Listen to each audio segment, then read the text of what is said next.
Bruce, baie dankie. Wonderlike geleentheid om weer saam met u te wees.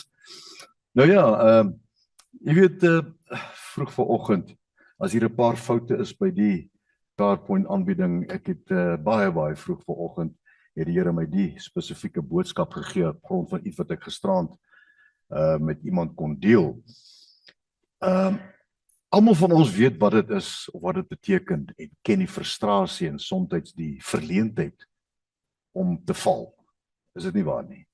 Jy weet, dalk toe jy nog geleer het om fiets te ry of dalk het jy op 'n sypaadjie geloop. Ek was nou die dag hier en daar naby Menlyn Myn gewees en ek loop daar op die pad en die volgende oomblik toe lê ek op die grond. Dis nie met ouderdom nie, ek soek nou nog waaroor het ek geval, maar ek het geval, jy weet. En die eerste ding wat jy doen is jy opstaan, wie het gesien, wie het gekyk. So, ons ken almal daai frustrasie. En almal van ons het al 'n storie van iewers waar jy geval het. Is dit nie waar nie? En dan die emosie wat dit veroorsaak, en dalk is dit 'n bietjie pyn wat dit veroorsaak en seer wat jy kry ensovoorts. Ek praat nie van die ouens wat jy laat val nie, wat jy laat val nie, die praat van jou wat val, jy weet. Die wonder, ja, hoekom lag jy so baie, jy weet. Hy het baie ons laat val, ja. Dis jy ek kom groet kom daar, jy weet. Ek maak sommer grap.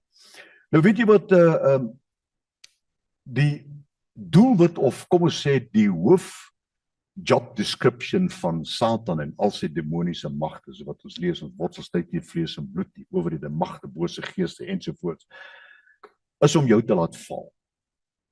Om jou geestelik, emosioneel en ook liggaamlik te laat val. En ek glo elkeen van ons het ook 'n storie wat dit dan betref. Daardie val wat jy voel, jy kan nie opstaan nie.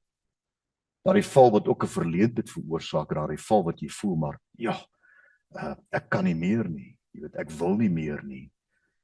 Is dit die moeite werd om op te staan? Nou, sy eintlike doel is nie eintlik om jou te laat val nie, maar om jou onder te laat bly. Om jou nie te laat opstaan nie. Dit is sy eintlike doel.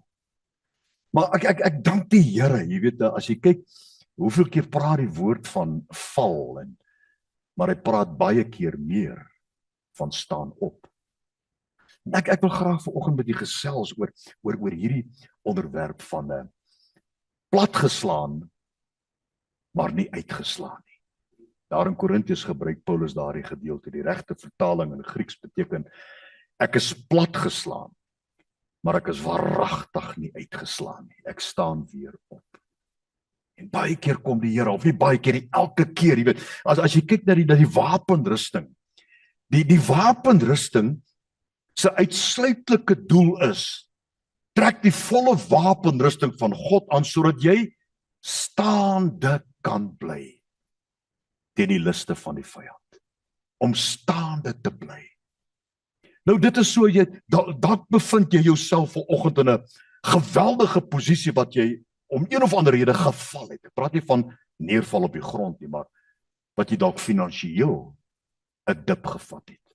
Jou besigheid, jou gesondheid, jou huwelikslewe, jou kinders, jy weet, daar's soveel dinge wat die duiwel reg gekry het, want die dief het mos gekom, dis 'n gegewe. Hy het gekom om te slag en te steel en te verwoes.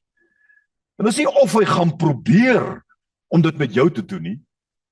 Die vraag is, wanneer gaan hy dit met jou probeer doen? En ons het almal daai storie wat ons kan vertel. Ons kan 'n hele oggend met mekaar praat oor die val in jou lewe. Wat dit veroorsaak het en hoekom jy nie kan opstaan nie. Jy weet, en wat is die rede wat jy nie wil opstaan dalk nie? Baie mense wil nie meer opstaan nie, omdat hulle glo die Here luister nie na hulle nie. Omdat hulle glo die Here wil hulle nie beantwoord nie. Omdat hulle so lank al bid, broeders, dat hulle voel, ek kan nie meer nie. Die volk Israel vir 400 jaar het hulle die Here geroep. Nou nie almal van hulle, want die meeste van hulle het in elk geval net soos die Filistyne. Is die Filistyne? Egiptenaars. Ja, nou amper dieselfde ding, jy weet. Jy sê, soos die Egiptenare geword, dieselfde gode begin aanbid en begin lewe soos wat hulle self verkoop het aan hulle. Jy weet, die geskiedskrywer praat van hoeveel Israeliese vrouens wat hulle self verkoop het aan die Egiptenare. Dit is werklik waar so. En dit is die probleem waarmee die wêreld al sit van vroeë tye af. Weet, 'n kerk sit vol mense, maar baie van die mense, die predikers hier sal weet, sal elke keer vorentoe kom vir dieselfde probleem, om gebid te word of bebid te word vir dieselfde probleem. Met al het geval, maar hulle wil nie opstaan nie. En broeders, dit is nie die Here stel nie belang in jou val nie. Hy stel belang in jou opstaan. Platgeslaan, maar nie uitgeslaan nie. Nou ja, broeder, dit is waar, toe ek nou hierdie klip opsit, toe dink ek aan daai val in my lewe wat ek teen Charlie Ware beklei het, in 'n boksgeveg, wat hy my geslaan het, en wat my einde van my boksloopbaan beteken het, maar in elk geval, ek het nog 'n paar keer geboks daarna, maar weet jy wat, en toe dink ek daaraan, ja, hy het my uitmekaar uitgeslaan, dis waar, jy weet, en ek is so bly, daar was nog nie WhatsApps en TikToks en al daai tipe dinge daai jare, anders het julle my dalk daarmee gekonfronteer vandag, jy weet, hoe Charlie my geslaan, want as ek hom hier voorsoek, dan staan hy lankal agter my, en as ek omdraai, dan pot hy my, en toe kry ek 'n bekertjie vir die beste verloorder, weet, en toe dink ek, ek gaan dit nou nie weer vir julle sê, net so klein beker, ek het hom nie as huis toe gevat nie, hoor, hy is nog iewers daar in Bloemfontein, daar by Golden Gloves lê hy bekertjie, beste verloorder, ek kon nie glo nie, die beste wenner, Charlie het die beker gekry daai dag, van al die boksers, en die beste verloorder, dames en here, Theo Burger, ek wou nie eens opstaan om vorentoe te gaan, ek kon dit nie glo nie, en tot my afrigter my opgetel het en my gesê, jy moet daai bekertjie gaan haal, nou, ek het nou toe gaan, hier en daar, jy weet, klap bietjie saam, asof jy nie wil klap nie, jy hoor, ek het daai tipe applaus gekry, weet, maar toe ek die vanoggend daaraan weer dink, en ek sien hierdie ouetjie toe dink ek, weet jy wat, ek het dalk, of nie dalk nie, ek het die beker gekry, en my afrigter het vir my gesê daai jare, nie omdat ek so seer verloor het nie, maar die manier hoe ek verloor het. Die manier hoe ek verloor het. Ek het bly opstaan. As hy my slat in die toue, het ek wegbeweeg en ek het maar weer probeer. Ek het 3 rondes teen hom gestaan, hoor, ja. En ek het die beste verloorder. Broers, jy's plat geslaan, maar moenie uitgeslaan word nie. Hierdie klein geveg, hierdie oomblik kan jy dalk die verloorder wees. Maar daai geveg het nog nie klaar gekry tot die Here vir jou die oorwinning gegee het nie. Verstaan jy wat ek bedoel? En dis waaroor hierdie woord gaan. Plat geslaan. En jy voel daar plat geslaan weens omstandighede. Jy het probleme wat bly klop en bly breek en bly inkom in jou lewe in. En jy weet nie waar, jy weet nie hoe nie, jy weet nie met wie jy kan praat nie. En ek wil vandag vir jou sê, begin weer met die Here daaroor praat. Begin met die Here praat oor jou verleentheid wat dit veroorsaak. Begin met die Here praat, die maand is al weer besig om na einde toe beweeg. En Here, ek kan nie, waar gaan dit van? Begin met God praat daaroor. En die Here sê vir Moses, ek het duidelik gesien die ellende van my volk. En ek het gehoor hulle hulp geroep. En ek het besluit, ek sal neerdaal. Nie net neerdaal nie, maar om te lei na 'n land wat oorloop van melk en honing. Moet nooit op om met die Here te praat nie, broeders. En as jy vandag voel die Here hoor jou nie meer nie, is hierdie boodskap spesifiek vir jou, sê die Here wil weer na jou hoor. Hy wil weer jou stem hoor. Al is daai stem gebroken, dat jy voel ek kan nie meer nie. Here, ek wil eintlik nie, maar Here, hy sê as ons nie weet wat om te bid nie, probeer bid, want die Gees tree vir jou in met onuitspreeklike sigtinge, broers. Is God nie goed nie? Is God nie goed nie? Al lê jy daar op die grond bebloed, jy is nog nie uitgeslaan nie, man. Jou teenstander is dalk met klaar hande in die lug, jy weet, hy het klaar gewen, hy het nog nie gewen nie, plat geslaan, maar nie uitgeslaan nie.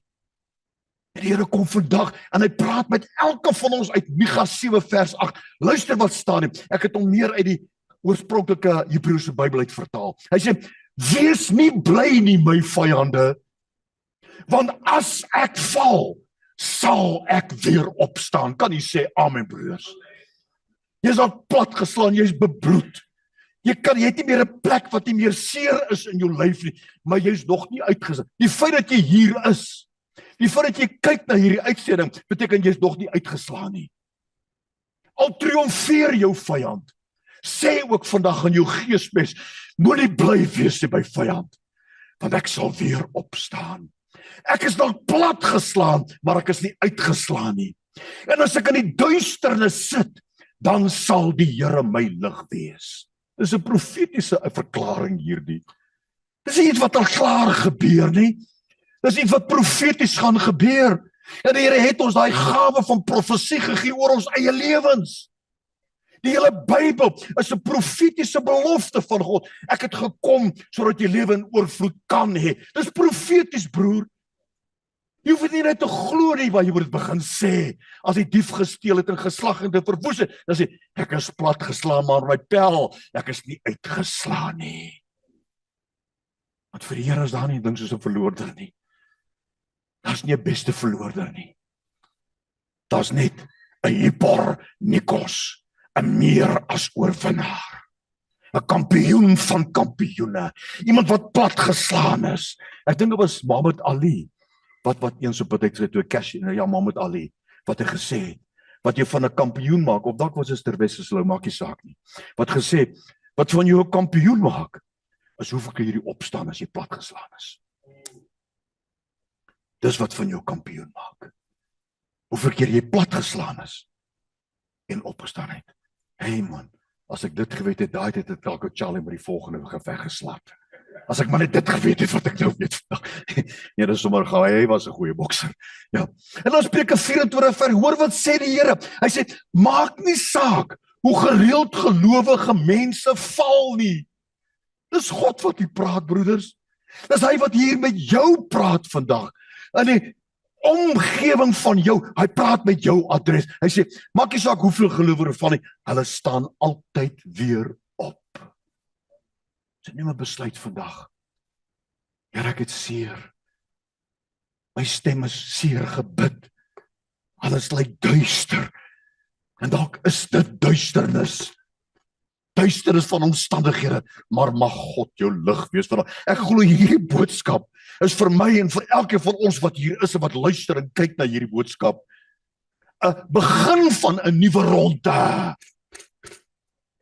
En laat dit die finale ronde wees in jou worstelstryd in hierdie spesifieke oomblik wat jy gaan wen. Jy kan wen en jy sal wen. En in die Message Bible word dit eintlik baie mooier vertaal vanuit die Hebreëus uit. Hy sê, no matter how many times you trip God loyal people.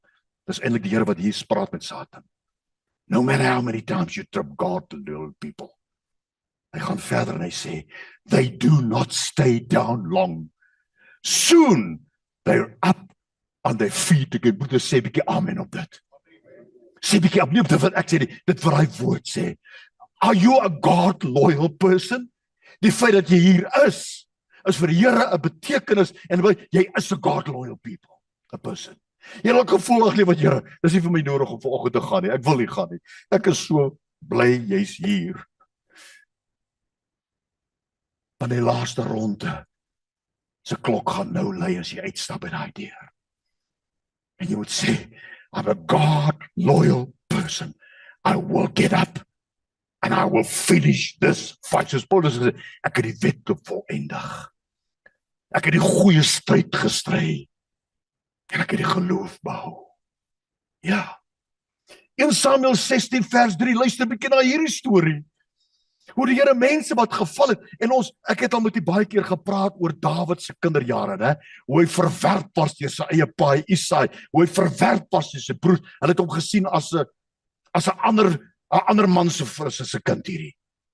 Hy's daar in die veld en Isaai het gehoop as hy hom veld toe stuur, want daardie manne, daardie dae was herders gangsters gewees. Hulle was gangsters. Ek sê hulle was rowwe manne, pa. Hulle kon fight. Ek kan nou, een van die name wat aangeteken is in die geskiedenisboeke, is Mounder van Heerden. Een van die gangsters. Want hy kon fight, my maat. Hy kon kop slaan. Amen. Ja. Jy weet, en die Here sê, ek het 'n man gekies om koning te wees oor Israel. in die man wat niemand sou gekies het nie, het die Here raak gesien. Niemand sien jou dalk raak nie, broeders. Dalk het jou vrou al met jou begin beklei en vir jou gesê, kyk man, ek kan nie meer nie, ek weet nie. Dalk het jy selfs al die fondse van jou kinders uitgeput, ek weet nie. Dalk is jy vandag op 'n plek wat jy nie links of regs kan beweeg nie, want maak nie saak of jy links of reg gaan nie, daar is net probleme wat vir jou wag. Ek weet nie. Maar wat ek weet, is God het jou vandag raak gesien. En ek wil my nie eens vreemdstawig sê, hy het dalk vir jou burger hier toe gestuur om vandag vir jou te sê, God is aan jou kant. Kyk wat gebeur hier. En die Here sê, staan op, salf hom, want dit is hy. En ek wil hê jy moet vanoggend die salwing van God se gees ervaar. As ek 'n bottel salfolie gehad het, sou ek graag op elkeen se voorhoof dit wou gesit het, net om hierdie teks duideliker te maak. Hy sê, staan op, salf hierdie mannetjie, wat rooi gebrand is deur die son, en al wat hy het, is 'n staf van 'n stok in sy hand, en nou slingervel wat daar langs aan, en hy weet nie hoekom hy geroep is, dalk het hy weer iets fout gedoen. Want as daar iets verteel is in Bethlehem, het hy, dis Dawid. Hy praat daarvan in die psalms. Hy sê, Here, almal praat van my, almal beskuldig my van dinge wat ek nie eens gedoen het nie. Hy het gewonder, hoekom roep my pa my nou, Here, laat ek maar gaan. En die grootste deurbraak het vir hom aangebreek, en Here, ek bid, dat die grootste deurbraak vir manne, vir besigheidsmanne, vir manne wat werk, wat hier is vandag sal aanbreek, in Jesus naam. En Samuel neem toe die horing met olie en salf vir Dawid. En luister hier, en die gees van die Here het van die dag af en verder oor Dawid vaardig geword. Kyk 'n bietjie wat beteken hierdie woorde, vaardig geword. Dis salachkum in Hebreëus. En dit beteken die Here in hierdie konteks. Die Here het Dawid vorentoe gestoot. Hy het nie daar gestop nie. Hy het hom gedryf, hy het hom gesê, gaan vorentoe, met 'n spesifieke doel. Dis wat die gees van God het vaardig geword oor hom. So daai dag toe ek 'n bekertjie wen, wat my afrigter my opgetel het en my vorentoe gestoot het om die beker te gaan haal. Jy weet wat dit beteken, hè? Ek dink nou aan Springbokke hierdie naweek. Ek meen as hulle daai bal in lyn staan gevat het. Hulle beer vorentoe. Hulle gaan net vorentoe, en die vyand kan niks doen nie. Broeders, kom ons leer oor die dinge wat ons sien. Kom ons leer. Daar's 'n Heilige Gees wat sy snyman ou met die hare soos 'n Viking. Maar daar staan hy loop in sy rug en hy gryp hierdie ouens wat hom vorentoe, vir hom agtertoe, maar vir hulle vorentoe. En hy praat met hulle. Hy sê, gaan, druk ons, ons is amper daar. Ons is amper, broeders, dat ons begin die Here sien, die dinge wat ons elke dag sien. Dis wat ek gesien het. Toe ek hierdie salag kom in die Hebreëus lees, dis die Here, dis wat die Springbokke doen as hulle lyn staan wen na by die doellyn. Hulle dryf vorentoe met 'n doel. Wat is hulle doel? Nie om 'n strafkop te kry nie, maar om 'n 3 te druk. Hulle moet verander na 5 te druk. Ja. Jy sien, en rigters, hierdie mannetjie, ou Gideon, stam van Benjamin, die kleinste volk, die eenvoudigste in sy huis, al sy broers is groter en sterker as hy, en hy word gestuur deur almal en sê, hy gaan jy pel, as iemand doodgemaak moet word, jy kan maar doodgemaak word, want jy is die kleinste, jy is die swakste in die wêreld. En gaan in die park en slaan vir 'n bietjie koring uit. Dis hoekom hy daar was. Ja. Maar sy familie het gesê, ons kan jou maar verloor. Maar ek kan nie hierdie broer van my verloor. Ek kan nie hierdie seun van my verloor nie. Hy is sterk en hy kan nog 'n bietjie swaard swaai.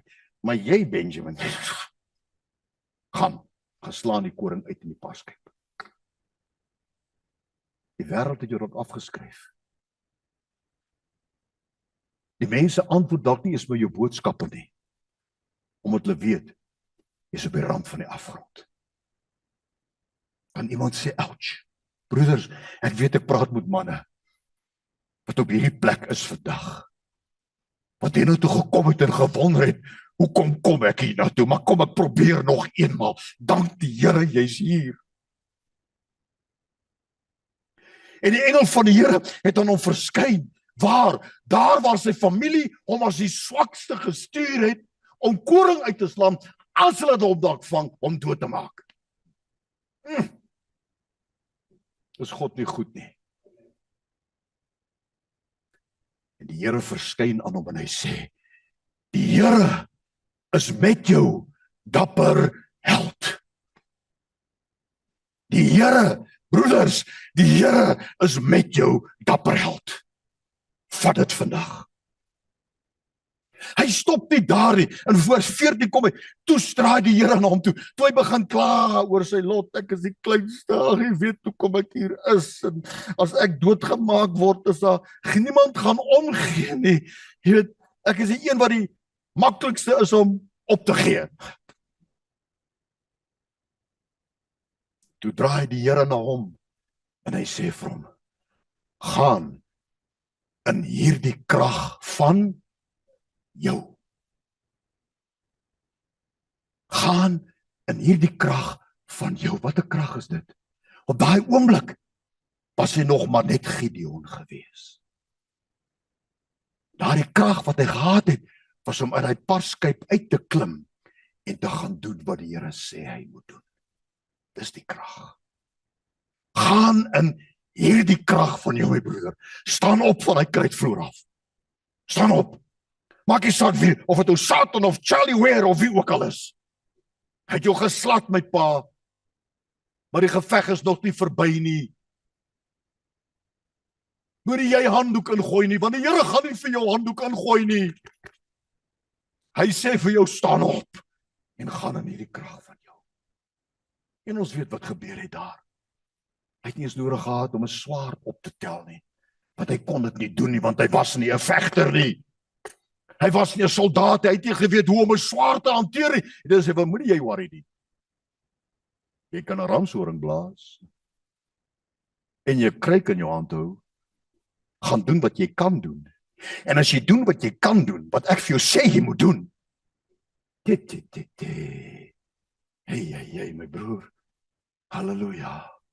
Hy sê, gaan en verlos Israel uit die hand van die Midianiete. Hy sê, gaan jy en gaan verlos Israel. Maar broeders, as jy doen wat die Here sê jy moet doen, met dit wat jy het om te doen,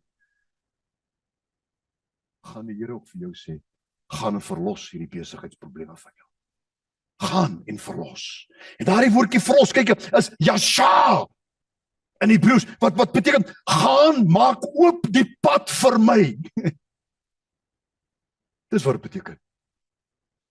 Hy sê, gaan jy nou staan op, en doen wat ek sê jy moet doen, en maak vir my die pad oop, sodat ek vir die oorwinning kan gee. Blaas hulle, 300 manne, elkeen op 'n plek daar, en wanneer ek sê blaas, blaas.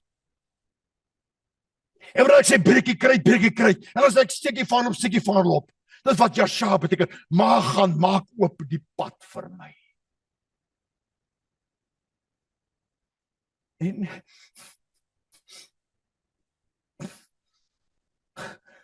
dis al wat die Here nodig het vanoggend, dat jy moet Yasha en maak die pad vir God oop, want jy sal die vrugte daarvan pluk, broeder. Dis soos Moses, wat die Here sê, hey man, wat het jy in jou hand? Hey, Here, is 'n stok, ek het hom daar in die veld gesny, my skape te by mekaar te kry en om die jaggelse te slaan, en dalk iemand wat my ook aanval. Hy sê, nou maar steek hierdie stok uit, Yasha, en maak 'n pad oop vir my. Is dit nie ek wat jou stuur nie?